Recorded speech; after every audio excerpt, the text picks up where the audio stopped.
Agnes, thanks a lot. So like you really made me feeling shy. So but yeah. So but hey, such a pleasure to have all you here. Thanks a lot for investing your time, coming and spending this hour and a half. So how much time do we have, Agnes? Hour and a half, 2 hours? Yes. Okay, thank you. Depends on the audience. Yeah. Yeah, and okay. Yeah, and then actually I really would like to make it interactive, meaning well, show must go on from the point of view if you have questions and you cannot sit down, so like, and you really want to ask, please do that. And of course, if I say something really stupid, so like, and your emotions like really go up, please don't just put it inside of you, so but speak up, so like, raise the hand, so like, or speak up and say stop, I would like to correct you. And yes, the whole idea today is to talk a bit about macro picture, just try to forget about what we maybe hear and see on the daily basis and look a bit from a helicopter point of view. But it doesn't mean so that we cannot discuss something so which bothers us, so and which we would like to discuss in particular. So as Agnes shortly explained, introducing myself, I come from banking. First bank where I worked and spent fantastic 7 years together with Maris and to some extent with Ilze, so was VEF Bank, later on SCB, so like with many nice people, former colleagues also being here. And then I joined this so-called Sampo Danske adventure. By adventure, I mean that when I joined Sampo and when I was in the project of buying a Russian bank for Sampo Group, I never knew that I end up being in Danske Bank, because as soon as we acquired the Russian bank for Sampo, Danske Bank bought Sampo Bank. Mainly for the Finnish and Baltic ambitions, and then suddenly they realized, so we have a small Russian bank in the basket. What we are going to do with that? And then it turned out so that after a number of the strategy discussions, it was a decision to leave the bank in the basket, to develop it, and then as I say, I was the one protecting the baby from a death in the very beginning. I grown it up, and then due to this geopolitical sanctions related circumstances, I also had to kill it myself. So therefore it's actually how I feel, and then you also can understand so that it's not an easy process to develop something, so like, and then close it up. And then I received 2 questions in my email, and what I think I would like to do, actually, you wrote me answer after the lecture. Why don't I just answer this right now? And then if there are more thoughts, and either you or somebody like who asked it from the airspace would like to ask something more, so then he or she could do it. One of the questions was actually about financial analysis for project management and for business development, something like that. Am I correct? Yeah. Well, lawyers and bankers love to say, well, it depends. And then you also know then when you go to college, so then to a graduate school and the postgraduate school, you heard probably many times a famous saying, so that when you're in this bachelor's program, you know everything. And then when you go to graduate school, you start, well, thinking, okay, maybe it's not the case, so maybe I'm in doubt, so whether it's right or wrong. And then once you go to a postgraduate degree, so then you realize so that you don't know anything. It's also here, it's all about what do you plan to do with your strategy. It's easy to read the book and say, okay, I plan to grow my business. So then it's easy. Return on equity, all this like return on assets, investment horizon, break even. But please don't forget, and we'll talk about that today, that the world is changing very fast. In many instances, you have to think not only about the growth, you have to think about repositioning, you have to think about de-risking, you have to think about changing your strategy, so like and maybe making it more local.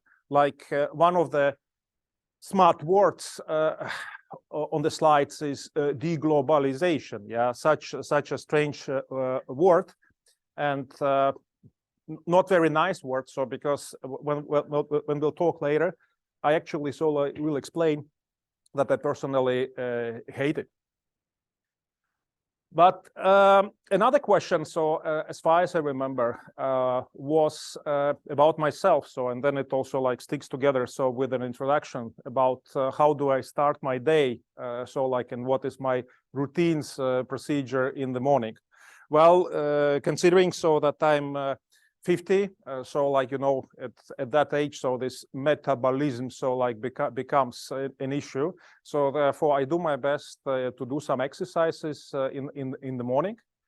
I love reading the news, so just to go through my Twitter line, so like and see what happened overnight at the previous day. This is actually the way so how I get to know things. I'm not reading newspapers. I'm not going like to any specific portals or other resources. I just go via Twitter. Actually, it's how I got to know about the war. So just 5 o'clock in the morning on the 24th of February last year, I suddenly saw the news so that Kyiv was bombarded by Russian military.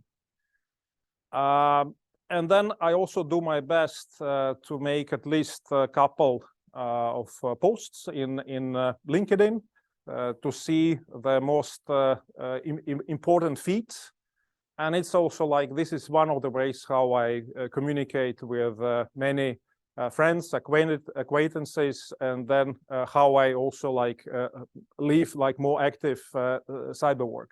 And then the rest of the day, so like I said, the most of us, it's just doing regular routines, working on the consultancy assignments, and also investing time in doing my non-executive director's services. Okay. Any questions so far? Can we go with these slides? Yeah. What I tried in order to make it interactive, just to copy paste pictures I loved from the web. I tried to put them in a specific logical order, which would help me to talk and not to forget the whole line of my presentation. And of course, being diligent, I also like did my best to copy paste the links I used for these nice pics. So therefore, like from the point of view of pointing out the sources should be in. If later on you receive these slides from Agnes, so then you'll be able like to find the pictures and these articles on the web. Academic integrity. Fantastic. So excellent. If it's if it's 1 of 10, fantastic. If it's 1 of 100, so then well, then I'm on my way. So like up. Yeah, three peaks apart from my smiling face. One of the top, you can read the article. So from the links provided at the end of the presentation.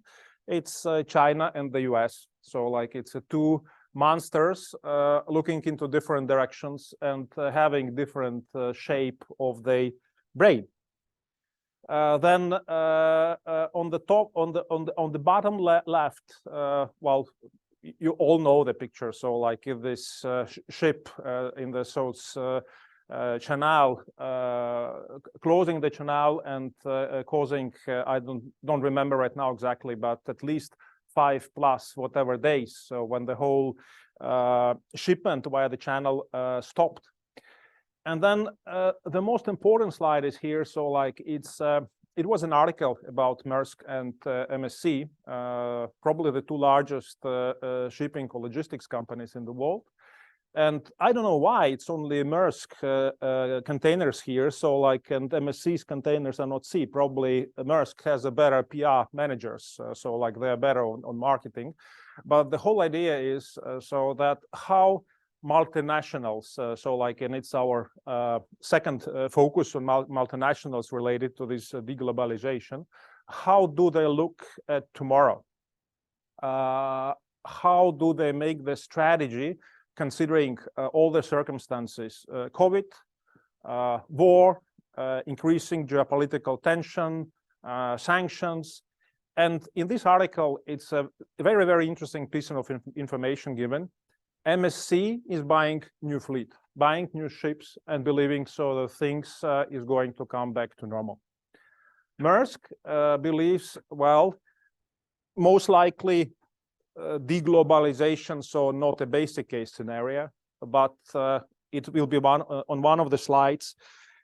This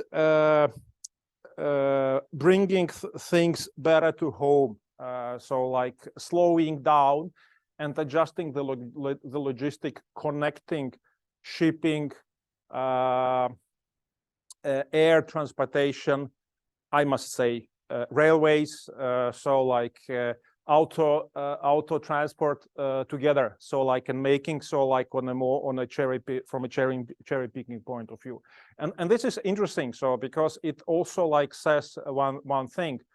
Despite all the dramatic events what we see, multinationals, so they still act as it's business as usual. So they act from the point of view so that the sun always going to rise up tomorrow, and think so how to use that and how to act as corporate citizens, and in addition to that also, of course, to provide additional profit to the shareholders. Okay, good. I'd like so that first of all, in this number of slides, I would like to show you. First of all, we focus on the change between China and US power ship over the years. And then two interesting slides I found is how it changed over 60 years. Please don't be very critical, and please always remember so that in all these chats, there so-called PPP, adjusted GDP, power purchasing power, and nominal. And sometimes the things are mixed, but this is not the point. So like, let's don't be very specific on that. Let's just pay attention how things looked 60 years ago, and how powerful was the US comparing like to other countries, and how it changed over 60 years, and how actually, so like from today's point of view, China and US look alike. I believe already today China is bigger. Maybe you have a different opinion, but at least I tried to look at number of slides. My understanding is so that if we take this purchasing power exercise, so then it's definitely China is even far bigger than the US already. And what does it say us? It say, so it's the world is different so than the world we used to. World open up for this tremendous increase of international trade when? In my opinion, in the beginning of 90s, because what happened in the beginning of 90s, the Soviet Union collapsed. China, in parallel to that, became stronger, and we saw a tremendous increase in foreign trade, tremendous increase in specialization, affecting productivity and also affecting standards of living. So many people, if we take the global community, the global population started to live better. And this is what we actually saw. And again, this is my opinion, till Lehman Brothers crisis or this financial turmoil. So what we saw in 2007, 2008. And here, of course, again, let's discuss it later. So like if you disagree, raise your hand. Many people argue, so like when this change of this geopolitical world started, when actually countries started to divert from each other. So, and first of all, I talk about China, US, and to some extent Russia. If we take Russia, so then I believe it started already in 2007, even before the financial crisis. I believe it started from the point actually, so when the Russian president said in Munich that the biggest geopolitical catastrophe of the 20th century, so was the collapse of the Soviet Union. I think this was actually so a signal when this conflict between Russia and the Western world started. And I think so that China, so just looking at the situation, well, probably thought, well, let's see what's going to happen. Maybe it's not really bad, so that these guys start oppose each other. Perhaps maybe we can benefit from that. And this is definitely is one of these conspiracy theories. So like, and I will not suggest any others. So because if we start talking about conspiracy theories, we can talk forever. So like, and then nobody knows who would be right or not. So therefore, I will do my best to focus on the figures and on facts. And I really hope so that my facts are more or less correct. At least I was trying so like to look at the brands Statista, World Bank, Eurostat, so like at least so they sound credible, at least to me. Integrity, credibility, check too. Yeah. Thank you. Yeah. This is for some of you maybe it's a kind of a big shocking slide. At least to me, this is shocking. When I saw this graph from the way how we see it now, with this China expanding and becoming in relative terms, percentage-wise, gradually by far the largest economy, and at the same time, and again, these are relative terms, so these are percentages, so these are not absolute terms, and US becoming smaller, well, we see the trend. So we are talking about the trend. We are talking so that most likely with a high probability 5 years from now, China is by far bigger so than the United States. And we also see the projection about 230, where India is going to be country or economic power number 2.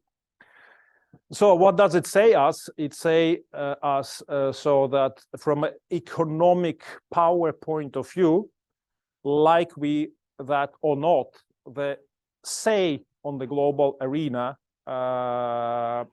for the US, so like will be diminishing. Here it's another kind of a good piece of information. At least I love how Statista puts it. So like with all this like ups and down, China, US, we discussed. I suggest please pay attention to Germany. Please pay attention to Russia. Please pay attention to France. So like you see where it goes. And if you look at 2024 and it's a next year projection, well, for example, Italy, so like it's not in the top 10 any longer. So like it's just gone. And in that respect, and this is a super important point I would like to make, I do my best. So like when I look at these graphs, always to remember that for us living in the European Union, it's so important always to think about the EU, thinking so that Italy is part of the EU, France is part of the EU, and we definitely would like to see these figures combined, and then of course it looks much better. So, and you'll see that so from the next graphs. And of course, thinking from the point of view of Brexit and the fact that the UK dropped out, it's a pity. And I think so like this is a pity, so like not only for the EU, but also a pity for the UK. So it's at least how I see that up to now. Superpower of manufacturing. Well, this is also shocking. So like, because one graph and one figure is the size of the economy. But when you talk about who manufactures things, like who is a real producer, so then you can see how China outperforms the US. Yeah, sure. I assume that many European countries have outsourced to China during many years. If somebody had told me for 50 years that Volvo should be produced in China, I said there's something wrong in your head. It's only one example. So thinking that way, I mean, many of those outsourcing activities have increased GDP of China, I guess. Yeah.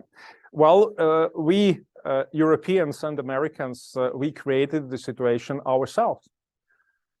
We believed that there is a cheap and relatively qualitative labor force, and that this is a fantastic business case to produce goods in China and getting them shipped back to the US and to the EU. Yeah. And this is actually when you work for, yes, of course, go ahead.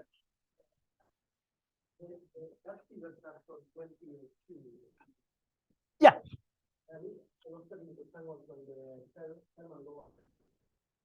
They said that now we have a new policy, no more China after the stop China. Do you expect that there will be an impact on other impact? Yeah, we definitely will talk about that. This is a fantastic question. So like this is a great question. So because it's really about what we say and what we do. And answering your question, well, politically, you are absolutely right. Do I believe this is going to happen in foreseeable future? No. Because from my point of view, looking at the graphs, looking at the figures, very, very unfortunately, so like to execute that, it's impossible. It's easy to say, if you are a politician sitting on the top chair in Brussels, well, it's definitely so like what your advisor is going to advise you. So like it sounds fantastic saying no China. So like these guys, so they are not up to our values and up to our standards. So like let's get rid of them. But how do you do that? So like how you manage that? So how do you execute that? Yes. Yes.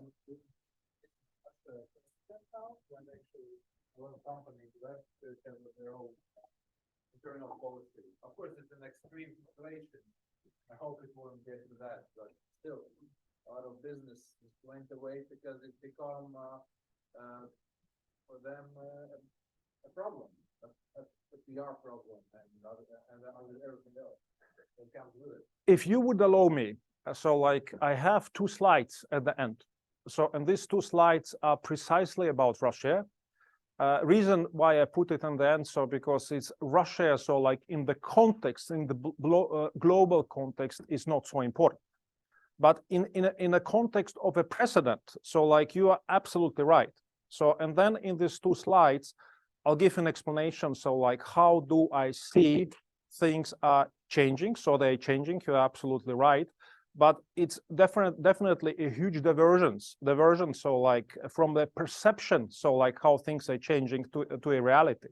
So like just one fact. So like if you follow this Yale Management School, a monthly report about companies leaving Russia. So the latest report says what? really, in fact, only 9% of multinationals left Russia. 9%. What does it say? It says so that if what we read in the newspapers, well, we have information so that, well, it's almost all is out. No. Why? Because first of all, it's not so easy. Second, these companies invested huge amount of money. And these companies were in Russia, some of them for 25, 30 years. So it's such a painful exercise. So it's easy to say, like Danone did, let's write off $1 billion US or €1 billion. Sounds fantastic. There are a lot of things behind that. So like there are, yeah, go ahead.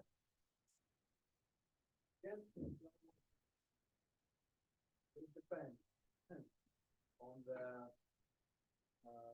source of the information and how you look at it. Interpretation. Yeah. For example, there is one very, very big Japanese company gave up assets of around 5 billion.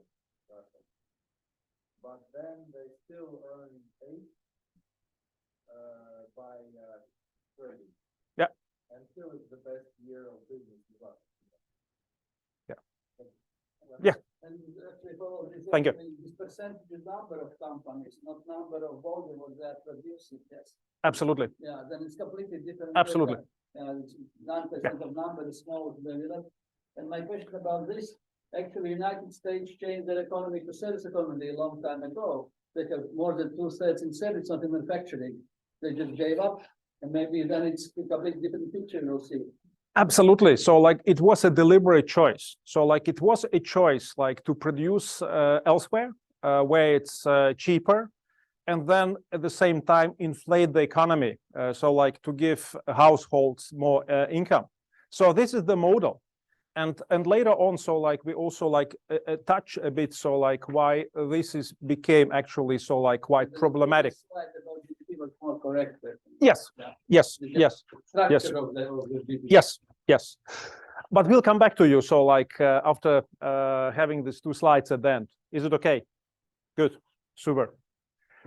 Yeah, I love this slide. It's an old one. So like it's 2013. So it's a 10 years old slide. But why I decided like to put it on the table, because actually so like, well, multinationals decide or banks decide about the strategy. And actually, so like I first work on such on a slide working for SEB. So like thinking so like about the Russian bank acquisition. So like it's what you look. So like where your clients trade.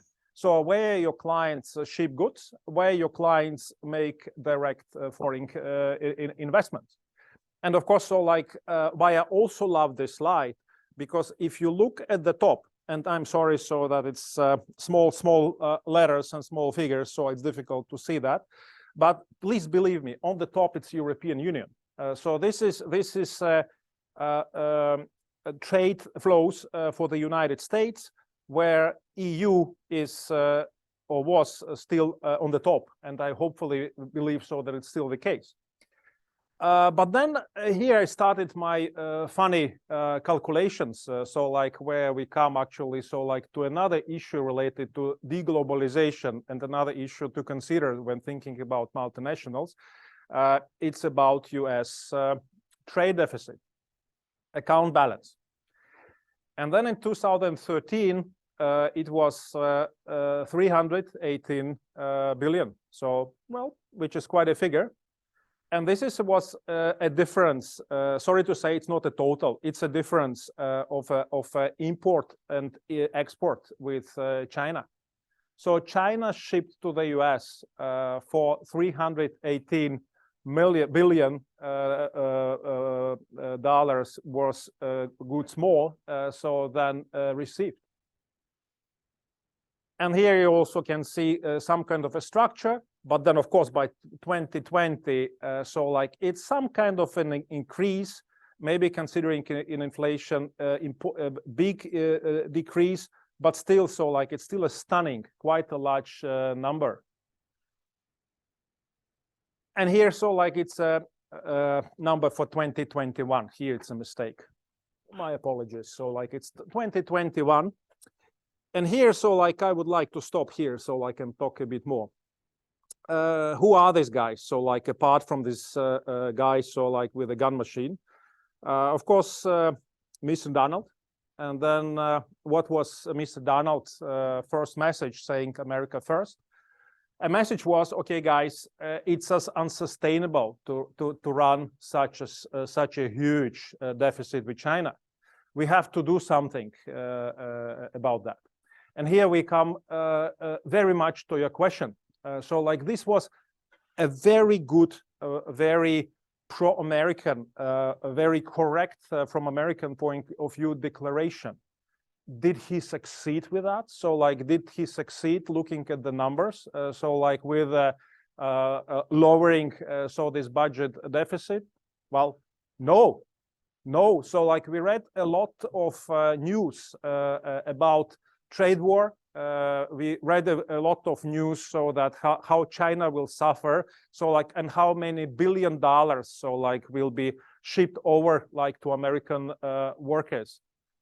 Sorry, looking in the numbers, I don't see that. So like this is one of the area where we see this divergence between what we hear, what we read, and what the reality and what the figures say us. Then another fantastic guy. So like, of course, it's Elon. Elon, I believe, already played a very, very significant role in my world, and in my understanding, social media is the king. I don't want even to discuss so like what this 44 billion US mean. So like what he paid for that, who was behind, so like who were these banks, who were these finances. So like this is a super big topic. We actually could run a special lecture or two on that. But definitely, so this guy is also backing and saying about the same thing, so that we have to produce locally, talking about the United States, and also like does a lot on giving his views nowadays via Twitter. By the way, have you seen today the picture, so like of a new CEO whom he hired? Okay, it's a dog. So like I unfortunately so like forgot to copy paste that. So like this was a tweet from him saying I planned to hire the new CEO by the end of the year, but now I hired him. So like it's a picture of the dog. So like if you just send me a message so via Twitter or LinkedIn, I can send it to you. In fact, I have it so like on my Twitter or LinkedIn, so I have it as a post. So like you can just find me and then see that post. And then yeah. Yeah. When you see the export of the United States to China, are there many things then once again produced in China and exported back to the United States? Yeah. And then for the United States, somebody else buying it. Okay. Yeah. It goes in and out. Yes. Related to that figure presumably is the growth deficit in terms of just purely on valuation. Yeah. Do you think there's a benefit in focusing either on a figure that includes services trade as well, or presumably when you look at the top commodities that are imported from China, so phone, software, apparel, they're all value chains that include a lot of high value activities that originate in the US or in the West. It doesn't necessarily change the gross overall deficit, but do you think that focusing on that particular figure heightens the China issue to an extent that's maybe a little bit unhelpful in that where you step back and look at kind of where the actual value add discrepancy in the deficit? Yeah. Fantastic. So like, first of all, let me give you an answer why I'm focused on that. So why am I thinking about that? And this is something so like I probably like forgot to say in the very beginning. So like first focus started thinking about US budget deficit. So this was my first thought. And here, so like we come to this fantastic figure. Now I cannot remember so whether it's 31 or 32 trillion. But in any case, so this is just an amazing figure. So this is, if I remember correctly, so this is exactly 1/3 of a total global debt. And when we talk about this trade deficit, what it does, disregardless, so like whether we discuss it in terms of goods or services, it adds up, it sums up and gives another plus to the 31 or 32 trillion. And okay, in relative terms, we can say, well, US is not the largest borrower, it's just number 4. In absolute terms, it's by far the largest. And surprise, surprise, who are the largest lenders to the US? Yeah, exactly. So like it's Japan and China. So like providing each about 1.1 trillion. So like, and here, so like we come again. So like here I just can just give one more interesting, so like a third just to consider. If we say that Russia is an example, so like of blocking somebody or isolating somebody. So like, and such an attitude also like could be related to China. Think about these figures. Think about these linkages related to US debt and related also to trade flows. I simply cannot imagine so that it suddenly gets forgotten or somehow solved. Yeah. So like I will have on one of the slides. It's here. Well, sorry. Deleveraging. So like in my understanding, so like if US wants to run a sustainable financing, public finances in the future, so they just have to deleverage. So they must have a way so how to lower an income spendings. Is it easy to do that? So for politicians, absolutely not. So it's super difficult. It's super difficult. But if you don't do that, so like what are the other options? To start the war with China? So like in order like to find a way to write off the debt? Well, this is not a solution. So this is not sustainable. At least I cannot imagine that happening. So like, and yeah, go ahead.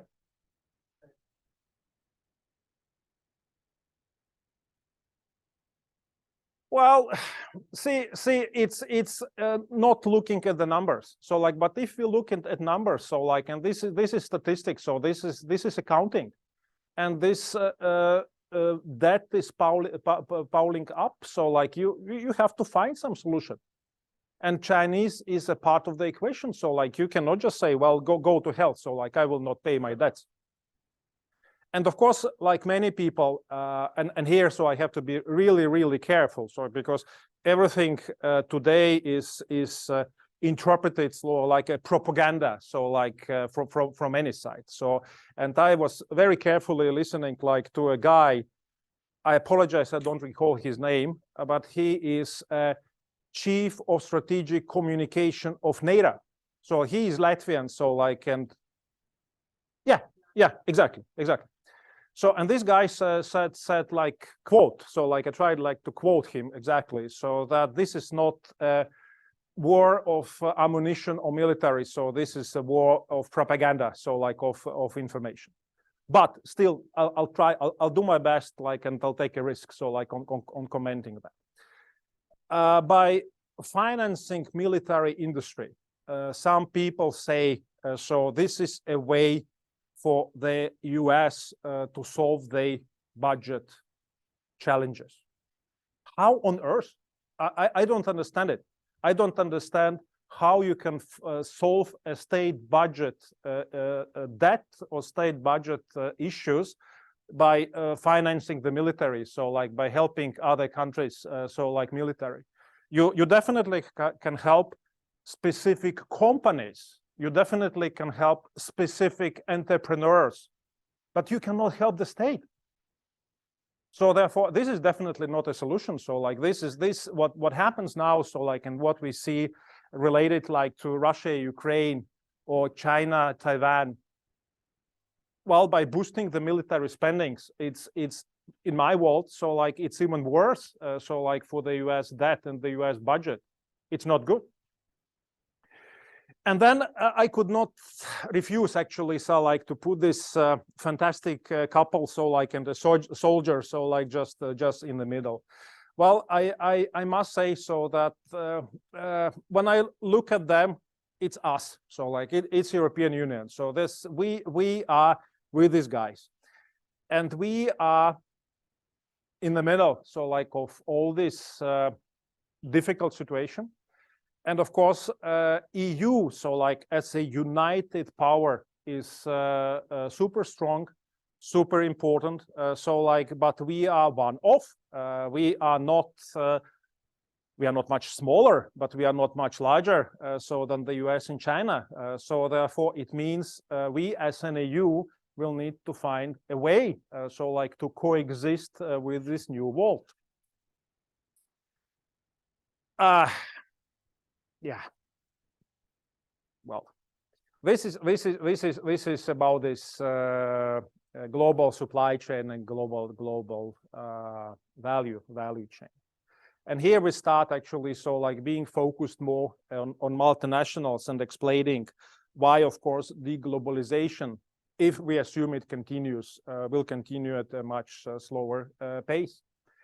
And of course, so like it comes from the fact, so what during COVID, and again, I will try to quote my very good friend who runs a regional global multinational in the logistics transportation business. And then I try to quote him that when the COVID started, shipping goods to China and from China, which usually took 2-3 weeks, took months. So like, or sometimes like even time you could not know and could not calculate. Because what happened, so the ship was going to China, so one of the crew members became sick of COVID. Well, isolated. So then everybody recovered, so like need to go like to the harbor, to the port. One of the port employees got COVID. Harbor is closed, so port is closed. So and then I can go ahead so with this story. So like, but it was really such a disruption, so that many things did not function. And of course, if you hear such a story, so then you definitely come to a conclusion. So what is shown on the slide, so that this supply chain thinking goes from this just in time to just in case.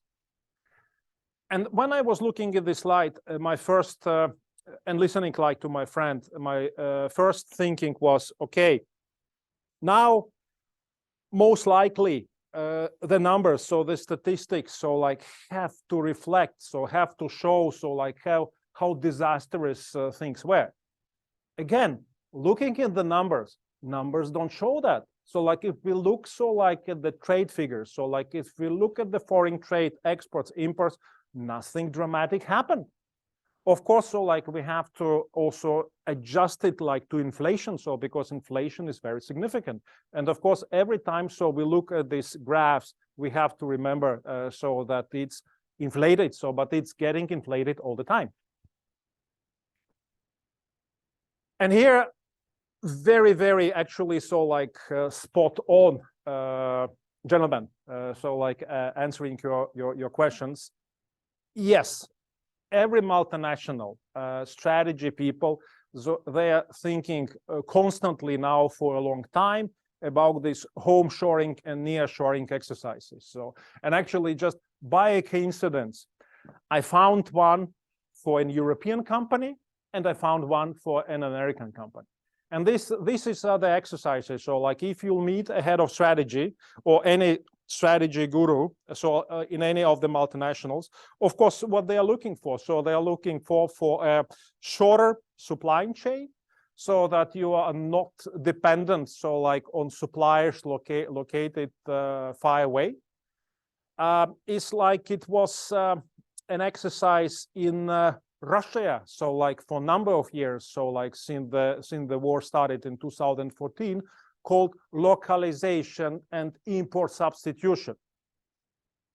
So actually, so like also multinationals, so they are thinking right now about doing that. But said that, so like it's always a financial calculus. So it's always guys like you, Maris, so like sitting and calculating. So if it's still more profitable, so like for us to produce in Sri Lanka or in Vietnam, or it's better so like to build another factory nearby, so like in the neighboring country, or maybe in our country, so like which is labor wise more expensive. And of course, where you are right, absolutely, so that the risk factor so like is coming into account. So it's like when you go and trade in a higher risk country, so that you add a risk premium. So therefore, definitely in this global chain, supply chains and value chains, so this risk premium is going to be calculated.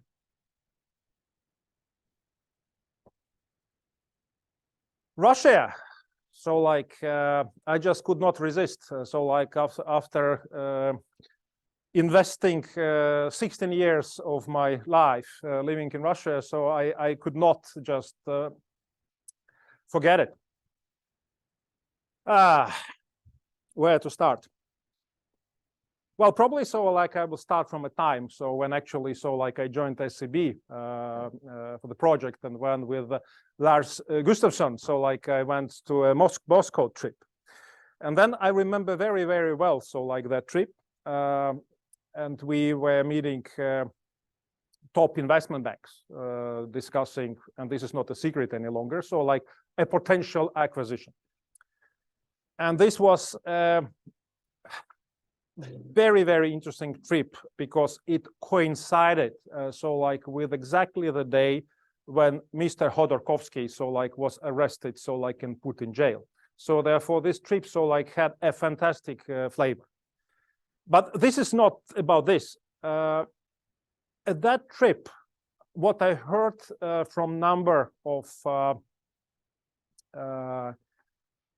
speakers and a number of partners we met, including actually so the Swedish ambassador to Russia, this was this Lisbon Vladivostok concept. Have you ever heard about that? Okay. This was a very high rank agenda idea. So that in order to globally compete with the US and with a growing China power, a very natural match in terms of geopolicy and geoeconomics is considered Russia and Europe and the EU, so like it's a joint economic area. So like it were serious discussions about having no passports. So like for Europeans going to Russia, and for Russia is like not for Russians going to the EU. So like it was discussed on the ambassador's level, on the level of EU ambassador to Russia. Surprise, surprise, how world changed. So it's unimaginable from today's point of view. And by coincidence, I also saw this this map, and oh Jesus Christ, I was said not to do that. So like I'm so much sorry. So yeah. and this I think so this is one of the recent Atlantic councils where Swedish gentleman called Östlund, I think so, one of the professors, so like he is the major writer, so like in this journal. This picture is called NATO Lake. So why it's called so that way? It's because when Sweden and Finland join NATO, and I believe it will happen. Whatever Mr. Erdogan and Mr. Orban do, I do at a different temper. But do you agree to that, Mats? So that it's coming. Okay. So let's see. This is unforeseen. Yeah. This is. Let's see. Yeah. May 14th are the elections. Yeah. So, but when Finland and Sweden are in, you can see so that basically Russia with this Gulf of Finland and St. Petersburg harbor, so it just locked. Meaning so that from a Lisbon to Vladivostok concept, we moved to a concept so like of a strict border between NATO and Russia, and as you, Mari, said, so like with probably so like kind of a beton wall, so like in the middle. Could happen, could happen.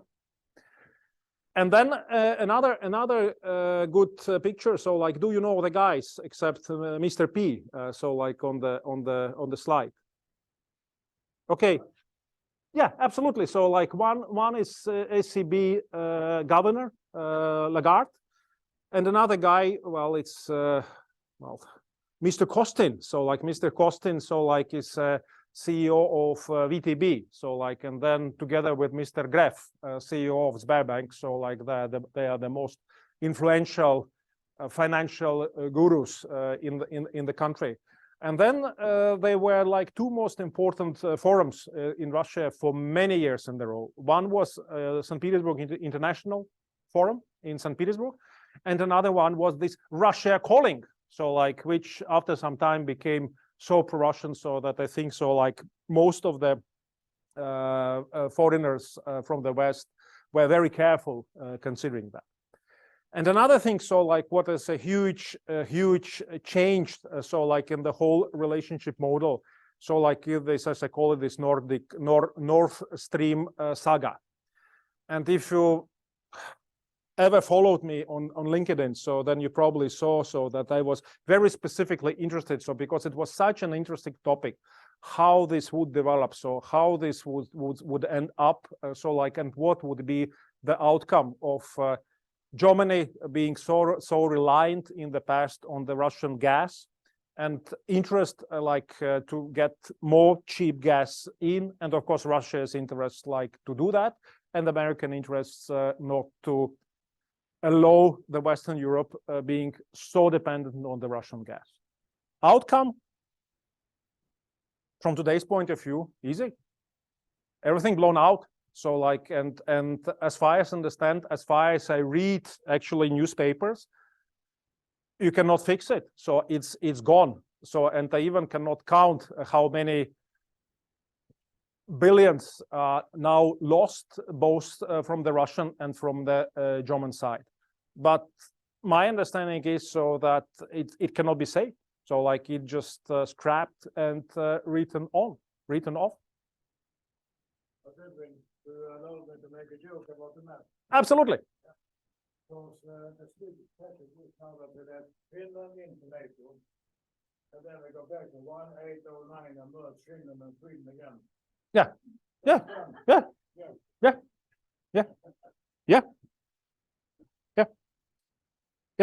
Well, I'll not be joking, so because I recently was in Finland, so like, and then I heard many jokes from them, so like, but let's have a cup of beer, so like later on, so I can discuss it separately. But before I show the last slide, and then maybe so giving like few comments about this Russian-Chinese angle. For many years, I had boss, so like who is a Dane living in Sweden in Malmö. So like, so I had Mats and then I had Mads, so with D. So like this Danish guy is Mats. And then he was responsible for all the international banking units, including Russia. Each time he came to Russia, so, and we had a cup of beer, so like, or a glass of wine, his message was always, who cares about Russia? So like, it was actually so like his view, so that Russia is not important at all, so like on a global scale, considering only 2% of the world GDP and only 3.5% of a global trade. I must admit I disagreed. So like we had a number of discussions, and from my side, I said to him, Matt, let's see from the point of view of a trend. Let's see it from the point of view of foreign direct investments, from the point of view of IKEA, Fortum, Nokian Tires, Siemens, all these guys. And I don't recall the exact figure, but I do believe that at some point of time, the total stock of the FDI in the Russian economy was 300 billion US. It's a big figure. So like this is something, so like what actually, so like in the context of this war, so what we see today, we should remember. So second thing, what we should remember, so that when we see this China US trade figures, also EU Russia trade figures, so like were not that high, but also so like were quite high. So like maybe it was also like close to the 300 billion a year. So therefore we also like talk about significant amount. And here we have come like to this slide. So like here we come like to the gentlemen, so the topics you raised. I'll give you some time, so like just to take a look, and maybe some of you so like will recognize so the pictures so like of Tverskaya, so like, and I don't recall so like whether it's Himki or another IKEA shop in Moscow. So it's one of the top. So like I believe it's a picture so from 1990. So like it's opening of the first McDonald's, which was attacked so by Moscovites to buy burger, French fries, and cola. And the one on the bottom is last day of IKEA.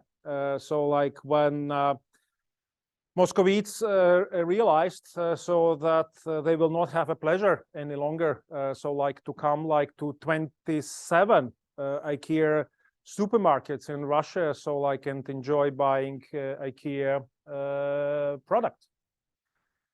And in between, so like we have 32 years. So like after 32 years, so like from a crowd of people waiting to buy first burger, we ended up so with a crowd of people with buying the last IKEA chair.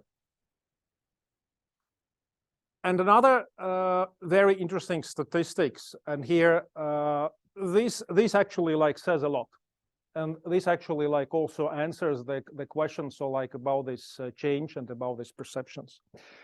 Of course, US. I'm so sorry, Jesus Christ. US is the biggest Apple. Reason being very simple. Sanctions in the US, OFAC sanctions, they are enforced. You cannot violate them. So like if you have an OFAC ruling, so like, and if there is an OFAC regulation saying so that you cannot sell or export certain goods, you just comply. So otherwise, so like you do have a lot of issues, critical compliance issues for you. EU introduced first sanctions in March 2014. I don't recall 10 or even 5 or even 3 cases, big cases on how these sanctions were enforced. So the thing is, so like it's again divergence between political declarations and about actually so like what happens. If Europe gets serious about the sanctions, it will change. From today's point of view, sorry to say, so this is definitely politically incorrect what I say. Europe is not serious about enforcing sanctions. And this is also why, so like if you look at these bubbles called Germans or French or Italians, for example, in many instances, show goes on. So like, and in many instances, trade continues. Look Turkish statistics. Look what happened in 2022 with Italian and French exports to Italy and Russians imports from Turkey.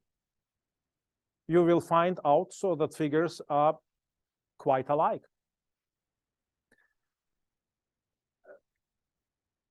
What's better? So I speak for another 10-15 minutes, or we have more time for questions? What's your suggestion? So like, how would you prefer? I run the show. Okay. Okay. Ah. I do my best to be always careful with women. So like, yeah. Yeah. Just to wrapping it up. So like, and just putting all together. It started up with a super liberalization. So like when the Soviet Union collapsed and China starting growing up at exponential speed. And it's expanded together so with the multinationals who benefited a lot from that. So of course economies, so they invested in, benefited, but also these companies is invested. So because please don't forget so that it always, in addition, so like to a margin, risk premium was in. So therefore companies made a lot of money, so like out of this investment. Then the risking actually started not in 2022. So the risking started in 2014, because if you thinking from a point of view of the how things were looked in Russia, probably you never ever so like would feel that. But if you spoke to multinationals on the board level, I mean on the group level, I think concerns about growing political or geopolitical risk started in the beginning of 2014. And sanctions were introduced actually next month after the war started and after the peninsula so like was annexed.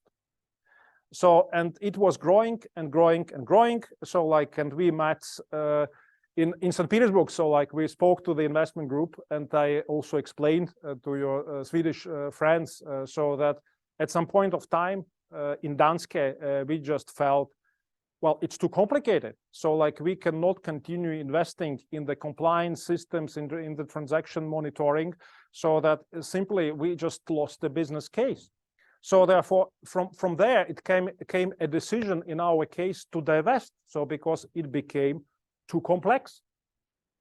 And now for guys, so like who are still in the market for this definitely not 91% who stood. It's definitely the case. It's a lagging period. So like you cannot just close the factory, or you cannot just all cannot behave like Nissan did. Yeah, Nissan sold its factory to the Russian state for €1. Probably so they written off something like close to $1 billion, similar so like as Danone. Brave decision, politically correct. Can any company afford doing that? Especially so like if it's a company having a smaller or much smaller balance sheet. Is it an easy decision for a company so like which, for example, some of the Finns, they had a larger operation in Russia than in Finland. Let's say your business model is production in Russia, having 60% of your goods produced in Russia and only 40 in your home country. What does it mean for your company to close Russia? Well, there is a risk you are bankrupt. I'm not saying you are necessarily bankrupt, but it definitely takes time to call Mr. P, ask his permission to sell your company. So because it's him personally now consenting to any sale, and then it just takes time. So therefore, it's definitely a timing lag first for sanction enforcement, and it's a timing lag for finding a solution. So therefore, most likely, Yale Management School report will say us a year from now, so that this is not 9%, maybe it's 25%, like who left the market. So therefore, it's definitely going to be the trend. Whether this trend applies to China automatically, and whether multinationals will look at China similar as they now they look to Russia, and whether they say, okay, it was Ukraine for Russia, now it could be Taiwan for China, so therefore let's abandon China. I don't know. Frankly speaking, I don't have an answer for that. So it's a super complicated question, and here, so like Agnes said, you probably have to invite somebody more experienced and more mature. So like I definitely cannot answer this. Yeah, links, and I have nothing against, so like if you send all the presentation to all the participants. And you can find me on LinkedIn, so you can find me on Twitter. So like I answer actually any comment, except abusive, and except very political. So like if it's very political, sorry, so like I will not answer, so because I'm not in politics. But again, thank you so much so for listening, so like to my thoughts. And I will be more than happy, so like to answer any question you may have. Sure. Yeah, about Russian. Aren't like some companies just rebranding the name and still getting some benefits? Like they're not pulling out, they're rebranding, they're kind of left. There are a number of schemes. So like most common scheme, so like what I heard about, it's exactly as you said, it's rebranding. It's making an agreement with an option to buy it back. So like a management buyout, so with an option to buy it back. At least number of multinationals, so they do it like that. They stop all their connections and communications, so with the head office. They cut off so the IT system. So therefore, from a compliance point of view, it's kind of a Chinese wall in between. But they do keep in mind so that if or when, so like depending, so what is the strategy, so the war stops, so they would be more than happy to come back. Yes, this is one solution.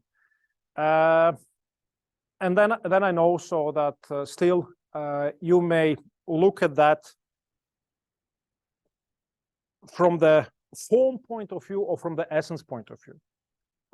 Interpreting sanctions, so like it's up to lawyers, but good lawyers actually so like can easily say you and advise, so that actually like selling so like via Kazakhstan legally is not a problem. So like so you legally can do that, so you don't violate anything. So and then again looking so like at the trade export-import figures. So then you see Turkey, and then of course you see Central Asian countries benefiting, so like from this situation. Thank you. Very good question. To reflect on this, you know, it's not exactly like straightforward. Because of course you can bend the rules. So it's done by some people, but most don't do it. Carry on, but if you do this stuff, it's not actually, it's not even the gray area. It's even, you could do something legal, but then onwards, like tomorrow or in a year or in 5 years, you could get into a situation when that will be used against you in a very harsh way. Absolutely. Going down.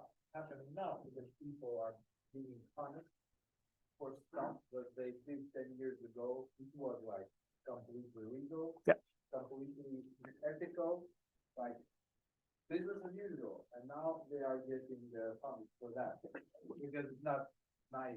Then it's bad now in this situation. I'm 100% with you. I'm 100% with you. So like I call it GSE related risk. Pay attention, not ECG. Not ECG. So because ECG is not environment. So like as people, most of people think. So ECG, so like about first about governance and ethics. So like and about also managing your reputational risk. So therefore, you are absolutely right. So then considering the reputational risk, so the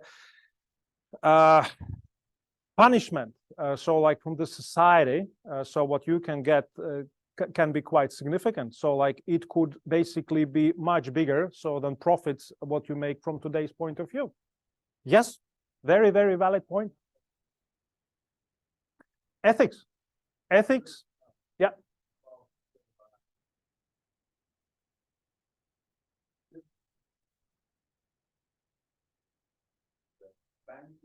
Like real physical stuff, you know. You mean in Russia or you mean here? Yeah, of course. Yeah, you can. You can. That's what's happening actually. And everyone kind of understands the rules of the game.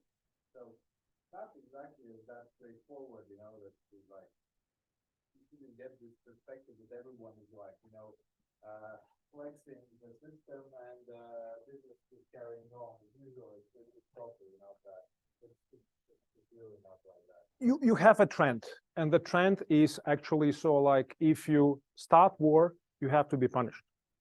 So and then of course, so this trend is picking up, and yes, exactly. So like we will see more cases. So like this discussion now about how to use freezed assets for rebuilding Ukraine. See how complex this is discussion. Today's news, have you read today's news about Switzerland? Saying they disagree, so like with the EU stance, and saying so that they cannot find a legal ground, so like for writing off so the frozen asset. What does it say? It say it's well, it's easy to say. So like we just free them up and then we use it. So, but it may take not even months. It can take years actually. So like to work this up. But I agree with you. So like eventually, ultimately, so at some point of time in the future, so this risk is significant. Correct? Thank you.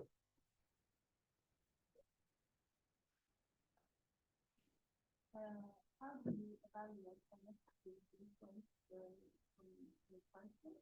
And then the other side, how much is the Europe or the United States influenced by private people? Yeah, you have again a lagging effect. So like sanctions are super significant and super harsh. So they are definitely executed or enforced by the United States at much a larger extent. So by the EU. EU really is behind. But I think so like these loopholes, as we call them, or circumventions, so they are seen. And if we look at these packages, so now we are expecting so the 10th package, I think this will be focused on these loopholes. And one of the loopholes, of course, so there are a number of bridges between the Russian and the world financial system. So therefore, if you need to make a transfer, if you need to find a solution, so like you can do it. So therefore, I think so like Russia has sufficient amount of inflow to continue the war from today's point of view. Yeah. Regarding China, maybe you have some thought why China can call it restriction both for one moment. What was the main reason? I don't know. but I read the newspapers, and what newspapers say us, so that this tension so within China was so high, so that it was kind of an decision of internal politics to do that. So this is the explanation we are given, but definitely not being inside, not knowing actually, so like all these factors affecting that is very difficult to say. If you have your idea, so like please share. Yeah. Yeah. I'm not a believer so that China has a tremendous economic problem. I'm not a believer in that. So like I heard it many times from the press. So like it's a topic discussed over the years. Somehow my internal stomach feeling is so that they are in a relatively good shape still. So, and they are still growing. So like they still show, at least statistically, so like what we see, so like from the statistics we get, so the economy is still growing.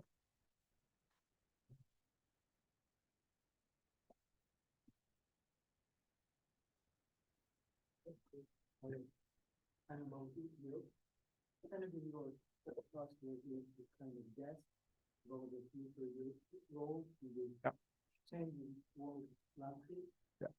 I'm much more optimistic from today's point of view, so than I was before the winter season. My concerns were about this energy war with Russia. So like I was one of the guys buying wood, so like for my fireplace, believing so like, well, if suddenly so there are no gas supplies, so like I at least have wood, so like for heating, so like for my kids, wife and cats.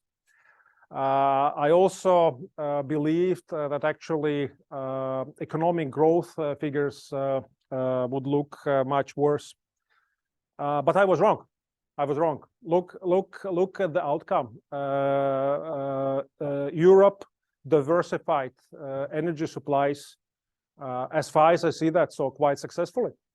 So Germany managed it very well. So like we can speculate a lot about mild, so like or not mild winter, but actually Europe, including Germany, so which was the largest supplier of Russian gas, did exceptionally well. Second, I read the news today, and then I read so that actually Europe believes that it will avoid recession. So that actually, so like despite all their forecasts, so that we will see minus GDP, it's actually not minus.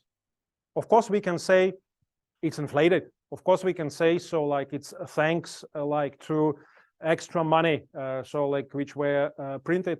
But nevertheless, so like from a macro point of view, it looks relatively well. So therefore, I think so that with all the challenges, so like with all the Mr.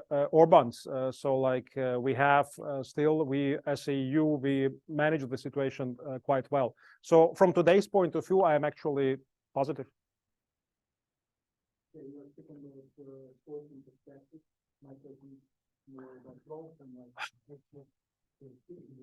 Yeah. See, let me start then answering a question from a different angle. So like we are very different. Look at the latest corruption perception index, and look who are on the top: Sweden, Denmark, Norway, Finland, and look who are on the bottom in the EU. So like it's a bunch of countries: Hungary, Bulgaria, Romania. We are very different. So, and of course, this is a challenge, but somehow this is a common sense, and I hope so. This common sense prevails, so that in competing with US and China, so like to survive economically, we as an EU, we don't have any other option so than to stick together. So therefore, it will be a solution. So like, and of course, Well, it's easy to say from a small nation's point of view. So because smaller nations, so they need a unity so much from a much larger perspective, so than Germany or France, for example. But I also believe so that also larger countries, so they believe so that it's the only economic way to survive. Let's listen so like to UK. So there are more and more ideas right now that probably it was a wrong decision. So that probably so like economically, so like we would be better off staying together. So with the EU. Actually, I don't exclude so that 10 years from now, UK decides to reunite with Europe, so which would be fantastic. So therefore, my answer is I am subjective because I'm a believer in the EU and I'm being a representative of a small nation. I see clear benefits so that it survives. So like consider it as my propaganda. So like I just want to believe so that EU stays. And I believe, and I would like so that 10 years, 20 years from now, so like it's stronger and it's united. Well, you said that in 24 years in the war, Yeah. But you mentioned at the beginning that you also said what you said strong thing. Yeah. At the level of establishment, people, it was the first lesson. What follows was the invasion of Georgia. Yep. It follows Syria, right? Very, very much under the percentage of Libya. So, and you mentioned common sense. Why the common sense didn't work? Yeah. So many. Yeah. Here the answer will be very, very simple. My belief is so like, and of course it's again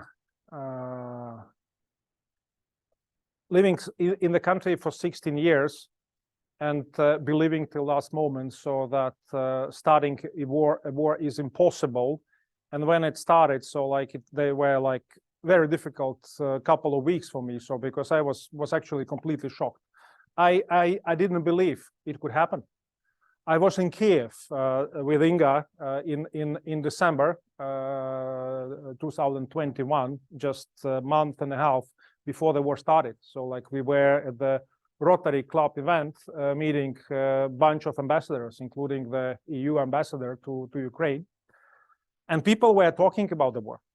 People were talking so that what we practically do, how do we actually so like manage to go to our home countries in case air is closed. We were sitting listening to them, so we couldn't believe our ears. So like to us, it sounded completely crazy. So it was kind of like a parallel world. And a few guys said to me, expect war. I didn't believe them. It's completely irrational. So like, but here we come so like to one fact. If you look at the representation, so like of who is running Russia at the moment, I see it so that mostly intelligence and military people. And sorry to say, I'm not linked. I'm not an intelligence or military guy. So like, I don't read, I don't understand these guys. But my explanation is these people are not rational from our point of view. So they are rational from their point of view. So therefore, even the word rational, so like in our world, in their world is understanding. What they do, they believe they are right. So like they believe so they are doing the right thing. Geopolitically, from the fairness point of view, for us is crazy. So like for us, it's unacceptable. So therefore, it's definitely no straightforward answer. But I definitely can, unfortunately, admit so that it's sentiment. So like in my belief, this is not about Mr. P. So like it's about the Russian society at large, unfortunately. And this is the case. So like, and whether so like I could feel that coming, being in and living in Russia. To my shame, no, I couldn't. And maybe so like part of the explanation is so that, well, both of us, we worked for Danish companies. So like I didn't have customers being pure Russian corporates. So like I had only multinationals and I had only Nordics. So therefore I dealt so with Nordic people on the head office level and with very advanced, very clever, educated Russians, so like working for these companies. So like representing maybe 0.5 or even a smaller percentage of the population. So therefore, sorry, no answer, but definitely a shock, surprise, and a huge personal disappointment. So like on what happened.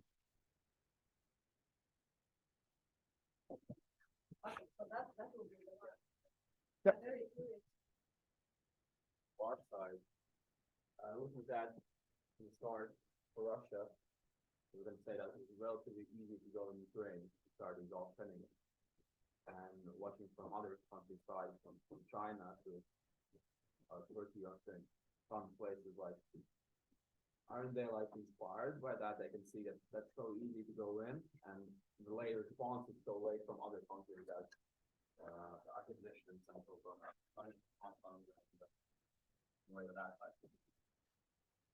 you and I and all people in this room, we believe we are rational. Answering your question from a rational point of view, it does not make any sense considering so the trade flows and foreign investments between China and US to start fighting. So it's starting the war for Taiwan. Again, so like with all the memories about Russian-Ukrainian war, I don't believe actually so this would happen. Small comment, maybe just a final note. So like just to end up. Strategically, so like if you look on the map, territory-wise, Russia is the largest country. In terms of economic power, so like it's very small. So, and strategically, so like definitely it was in the past a good match between technologically advanced Europe and resource abandoned Russia, so like to be together. The alternative is just to become an appendix to China, so like which was seen, at least by me, as a huge strategic mistake, and Russia did it. So from my point of view, so like this is a huge strategic mistake, and for the time being, I don't see how this could be corrected. Probably so like our kids, so they will know an answer. So this how this could be fixed. I'm afraid so like we will not know that. So like at least in foreseeable future. But thank you so much for this fantastic question. So like it was really a pleasure to be with you, and thanks again for your time. I have one observation, as you're for the first time in Riga Business School in the premises, or you have been here? I was here just once when I missed my lunch with all these great ones. So like this is one of the rare events in my life. So actually probably the only one. So what happened with me, I was here so like to bring him an excuse, so like a small gift before the Christmas. So otherwise no. Otherwise yeah.